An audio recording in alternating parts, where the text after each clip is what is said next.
Hey friends, my name is Millie Moore and I'm here to talk about the 5 things I wish I knew before I started aquariums. Let's go! My number 1 thing I wish I knew before I started aquariums is do not buy the kit. They do not give you the best things in the kit. You're kind of getting the worst stuff. Like, it's a lot better to just buy it separately, and I just bought a kit because I really like this tank and I got it at Petco and they had top fin. I was like, okay, I don't know what top fin is. I guess it's the Petco brand. And the heater sucked, the filter sucked. I barely used anything that came with the kit, so I highly recommend just buying everything separately. If you like that tip, make sure to hit the subscribe button. All right, time for tip number 2.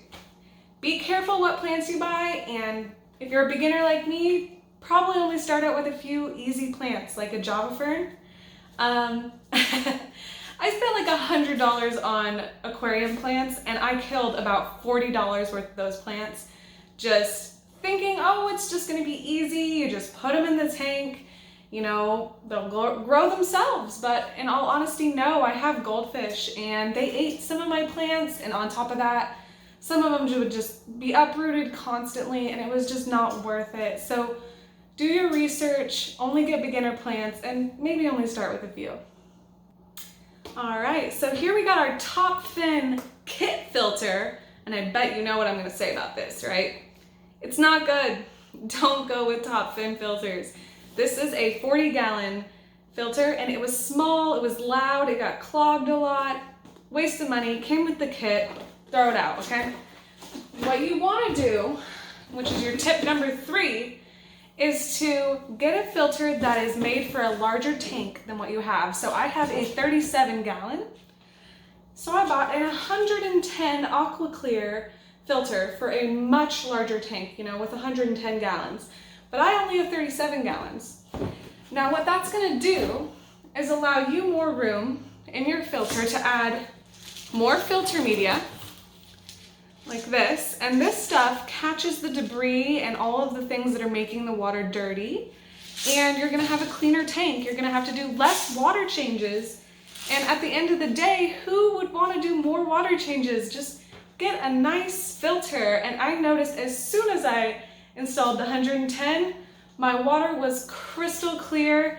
I'm able to have so much filter media in there. The fish love it, they seem happier, and I really recommend it. It's so smart. It just takes a bunch of pressure off you. All right, guys, time for tip number 4. So you're definitely gonna need either a second tank or like a storage tote for a quarantine tank. Because when you buy new fish, they might have a disease or a parasite that could infect all your beloved fish. So you wanna quarantine them for at least 2 to 4 weeks.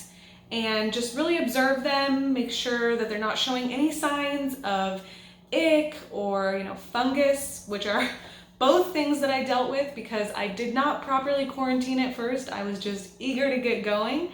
And next thing you know, my entire tank is full of parasites, and that is not something you want to deal with. So you're just gonna want to get, like, you know, a smaller tank or a nice big storage bin where they can just go right in and have a little time for themselves, a little spa time alone before they join your family. And that's also a good time for you to notice if maybe they're aggressive or maybe they're, you know, kind of weird and you don't want to add them to this tank. I don't know, but it's a great thing and you need to quarantine your fish.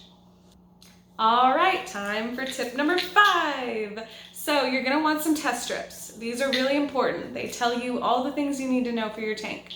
And one thing that's really important is if you have a heavy bio load, like a lot of fish pooping and peeing, sometimes what can happen is you can have a spike in your nitrites or nitrates. And this will tell you those. And you're gonna wanna do a water change immediately based upon the results of your test. So with me, I have quite a few goldfish and my nitrates kind of go up a little bit sometimes. The plants aren't able to suck them up in time, and so I have to do water changes whenever I see that the nitrates are starting to get higher because I don't want to stress out my fish. I don't want to kill them. So I definitely use a lot of test strips, and you should definitely test frequently. Don't just think, oh, the water's clear, my fish are fine. No, test your water frequently, okay? You don't know what's actually going on in there. If you feed heavy, you know, there's a good chance your nitrates are gonna go up. So make sure to test your water. All right, guys, I hope you liked my 5 tips. If you have any tips for beginners, please leave those in the comments and hit that like and subscribe button. I will be releasing new videos every week, and I can't wait to do more. Have a good day. Bye.